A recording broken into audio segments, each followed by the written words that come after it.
Ali Khamenei বেঁচে আছেন। যদি এমনটা ঘটত, ইরানের রাজনীতিতে কি হতো?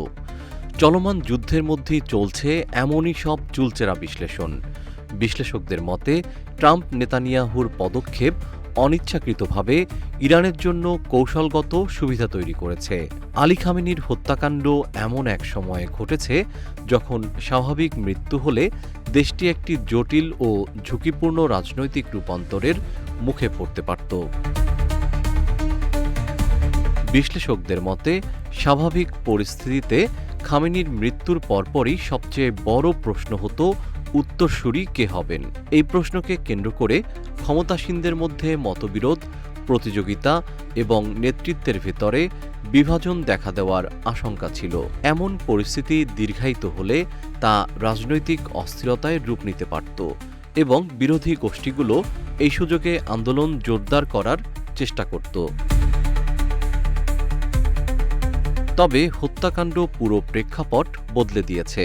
জাতীয় নিরাপত্তা ও বহিরাগত হুমকির প্রশ্ন সামনে চলে আসায় অভ্যন্তরীণ মতবিরোধ অনেকটাই চাপা পড়েছে। রাজনৈতিক বিতর্কের জায়গায় এসেছে ঐক্যের বার্তা।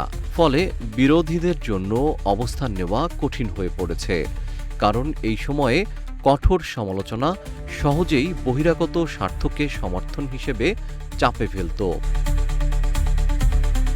এ অবস্থায় উত্তরসূরি হিসেবে মোস্তাফা খামেনির মতো ব্যক্তিদের গ্রহণযোগ্যতা আরও বেড়েছে।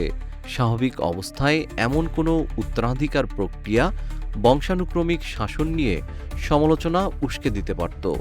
তবে সংকটময় পরিবেশে দ্রুত সিদ্ধান্ত নেওয়ার চাপ এবং নিরাপত্তা অগ্রাধিকার পাওয়ায় এই ধরনের বিতর্ক তুলনামূলকভাবে সীমিত হয়ে যায়। সব মিলিয়ে যদিও খামেনির হত্যাকাণ্ড সেই পরিস্থিতি তৈরি করেনি, বরং এটি চাপের মধ্যে ঐক্য তৈরি করেছে, বিরোধীদের সীমাবদ্ধ করেছে এবং বিপ্লবী গার্ডকে দ্রুত উত্তরাধিকার নির্ধারণে প্রভাবশালী করেছে। জেম শিহাব, রূপালী বাংলাদেশ।